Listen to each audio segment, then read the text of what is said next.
Welcome to Unit 4, Troubleshooting. So this is a good one because what we do know is that we can expect the unexpected, when we're dealing with our children. And in this particular course is looking at trying to get our children off their devices so that we can connect with them better, kind of build our relationships. So obviously there's going to be a few things that will come up that we need to kind of consider, and considering them beforehand can be helpful. So the first one that I'd like to have a look at is the flexibility in calendars. So we have our kind of commitments can be kind of calendarized, right?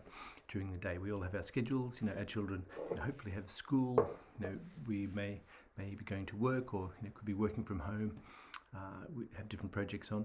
So what we're trying to do is find those intersections. And for example, if you're you're working shift work, for example, maybe night.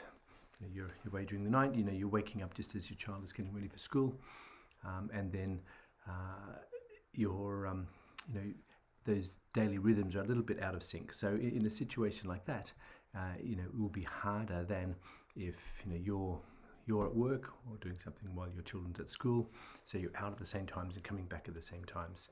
So I guess the point here is when we're looking at our calendars, we have to recognize that our own different, unique, kind of lifestyles, I guess, or daily routines are going to be fairly significantly different, and it's just within that we need to find these kind of intersections. So if you're working, shift work, and you come back in the morning when your children go to school, and then when they come home, you're just kind of trying to get ready to go out again.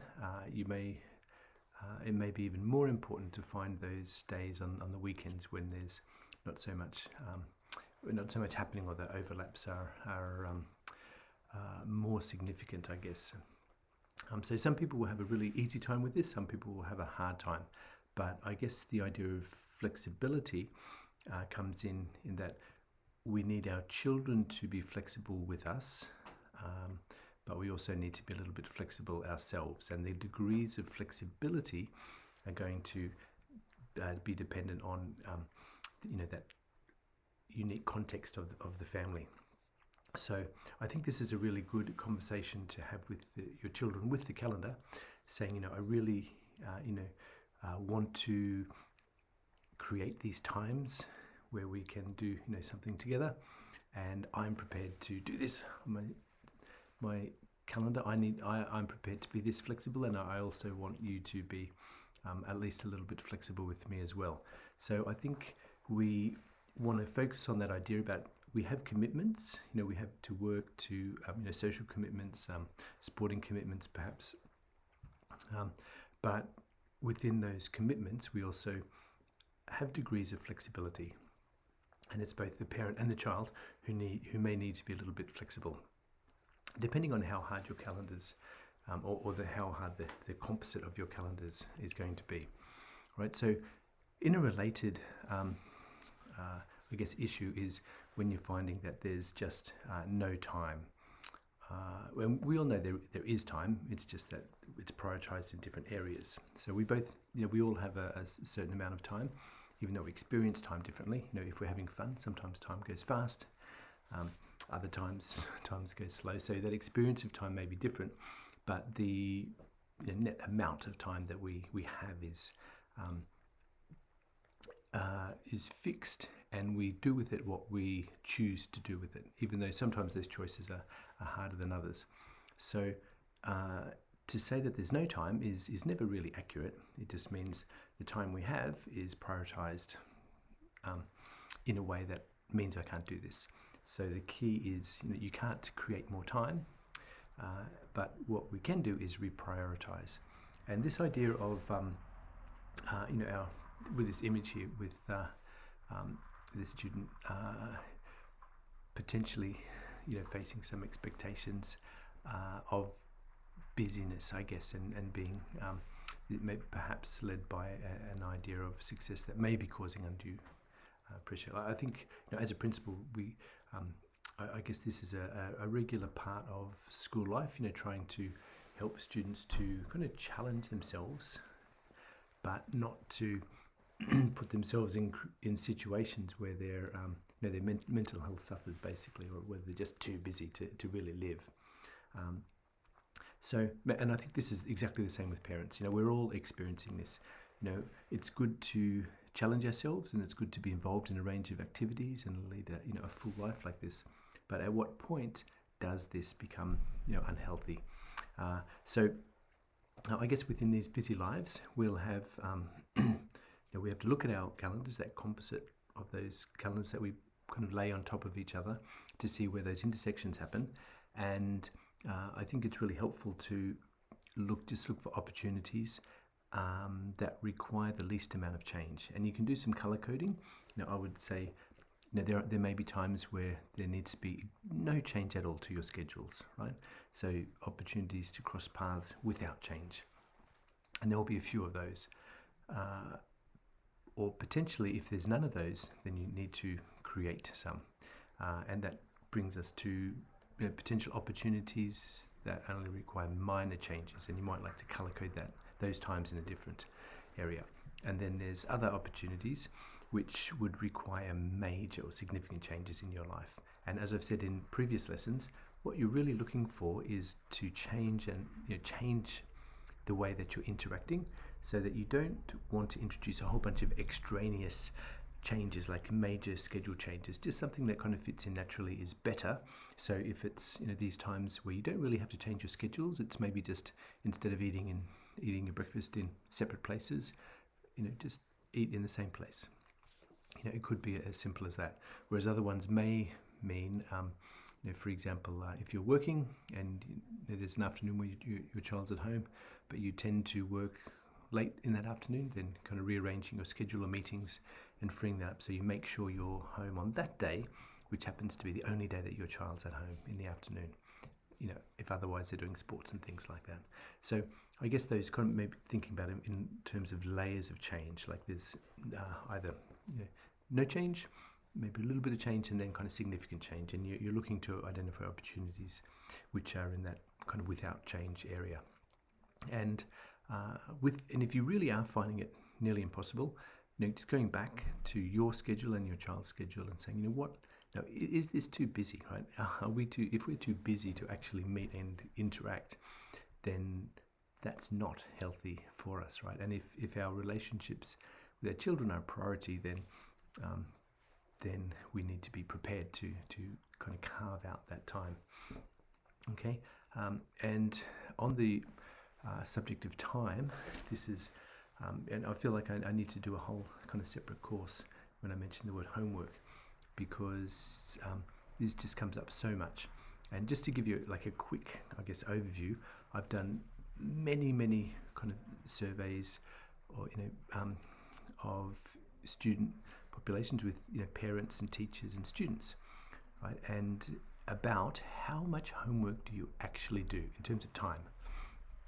And there's a huge variation. So, for example, we'll ask students, and they usually answer quite honestly, I would say, or in terms of their perceptions about how much time they're actually spending on homework. The question itself is difficult because often they're doing different things at the same time. And like for example, a child doing homework while they've got their social media happening and interacting with their friends can be there for hours, right? But in their mind, they're doing homework, right? Whereas another child who's just sitting there, just doing their homework, will maybe have it done in the same task in 10 minutes. So we asked the children huge variations in the amount of time that's spent. Even in the same class, the same teacher, the same tasks, huge variations in time. If we ask parents how much time their children are spending on homework, again, huge variations, and often very different than what their children were saying. And then we ask teachers how much time their students are spending on their homework. And there's often very little correlation between what the teachers are saying, what the students are saying, and what the parents are experiencing. And a lot of it does come back to the idea of multitasking or attention divisions of attention between a task and other online kind of interactions.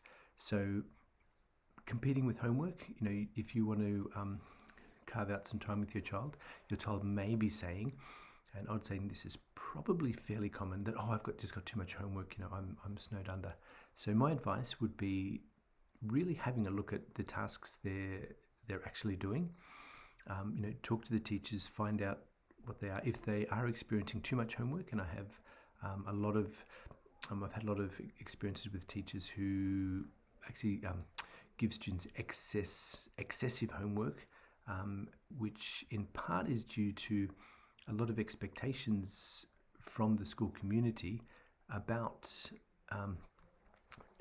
homework being the mark of a lot of homework being the mark of a good teacher.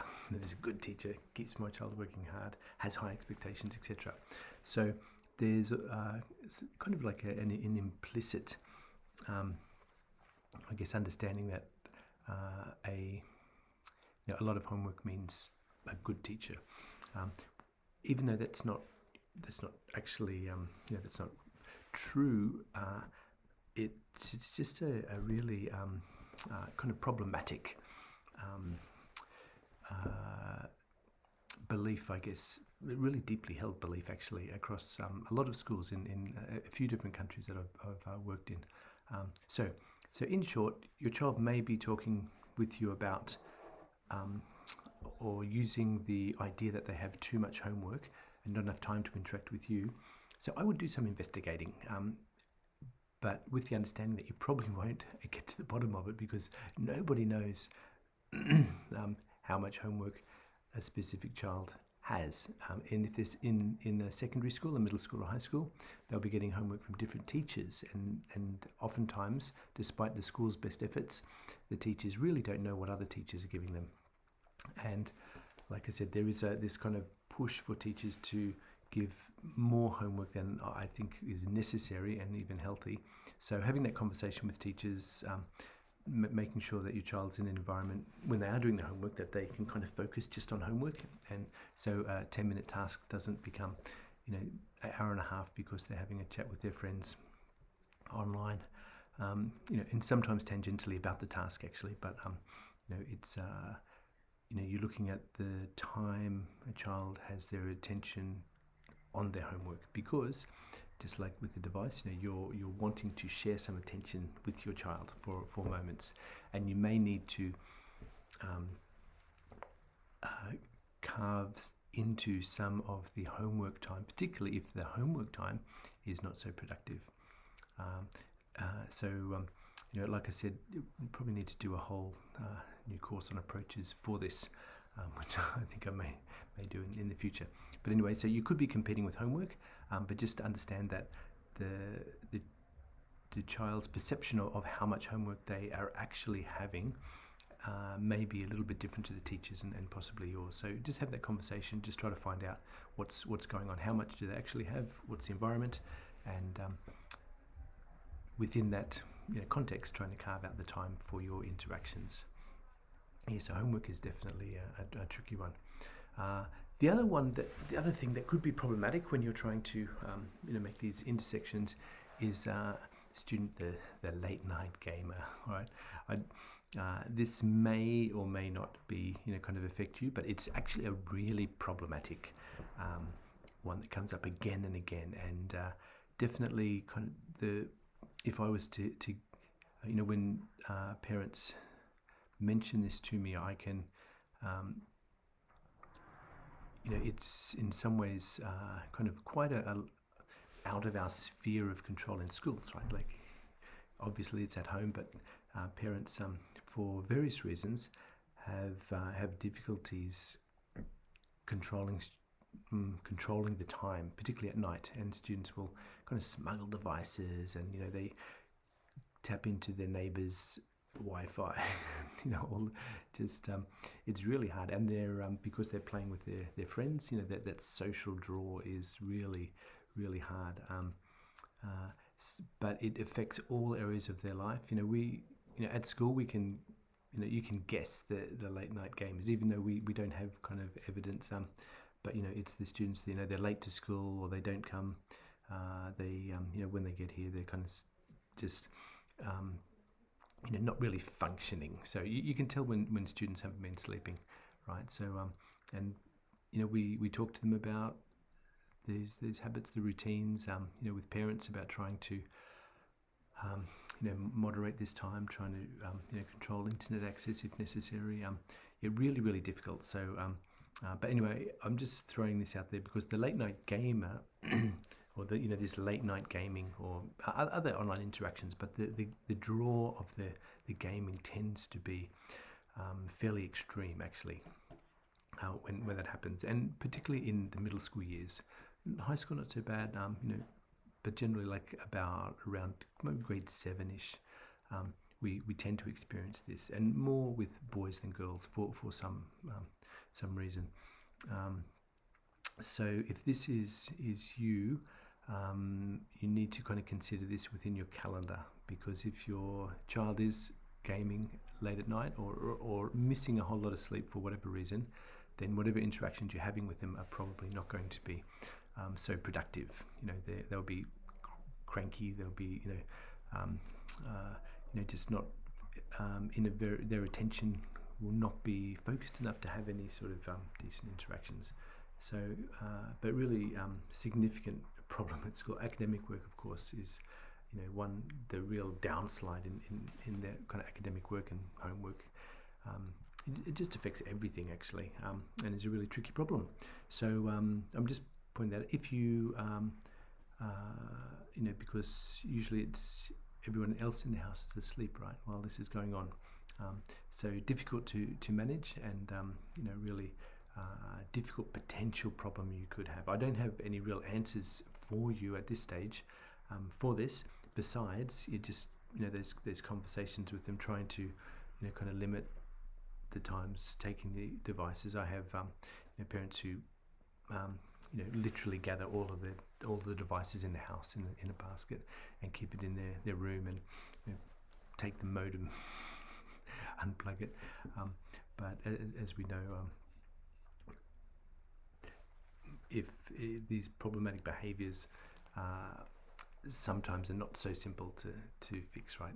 The children will get a device from somewhere else and keep it hidden and all that. So, but anyway, just keep an eye out for this. And if you don't know that your child is staying up very late, online playing gaming, then you just keep an eye out for those warning signs, because your approach to this is different, and it needs to be considered in the calendar, right? But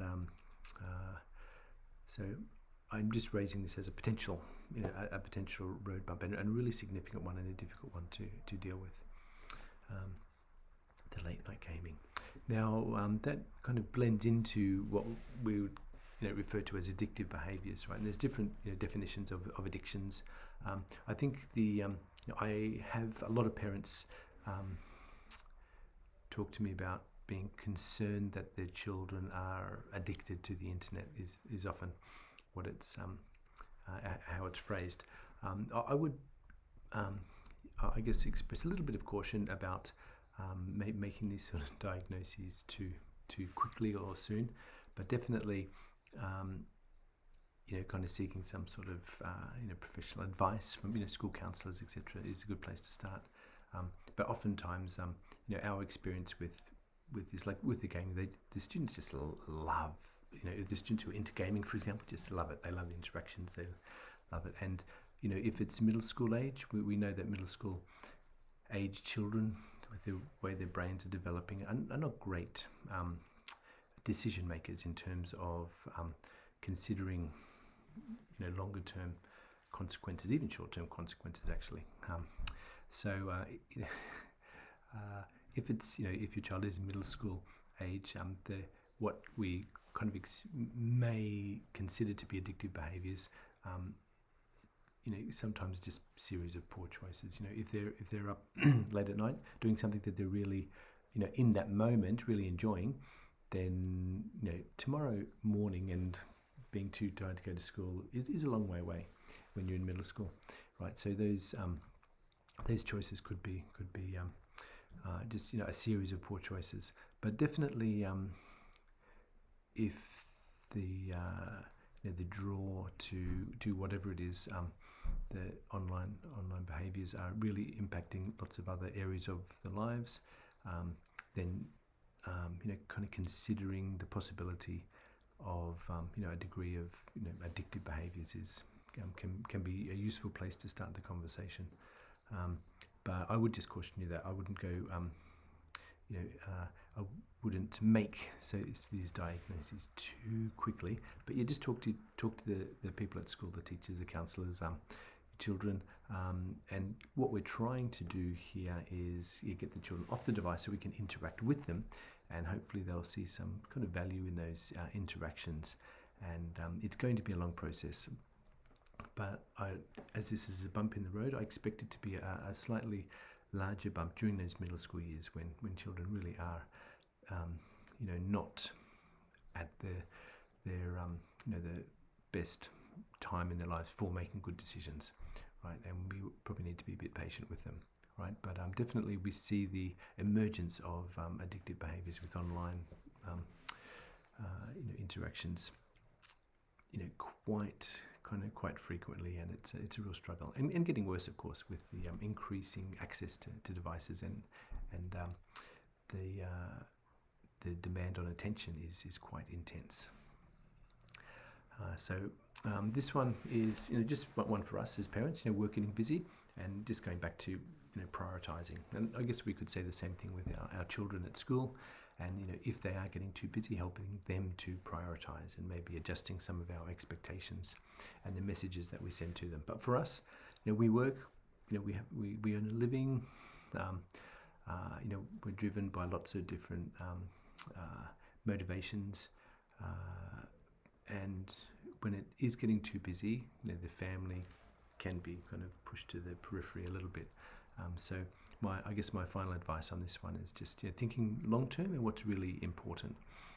And the family is really kind of the foundation of who we are, right?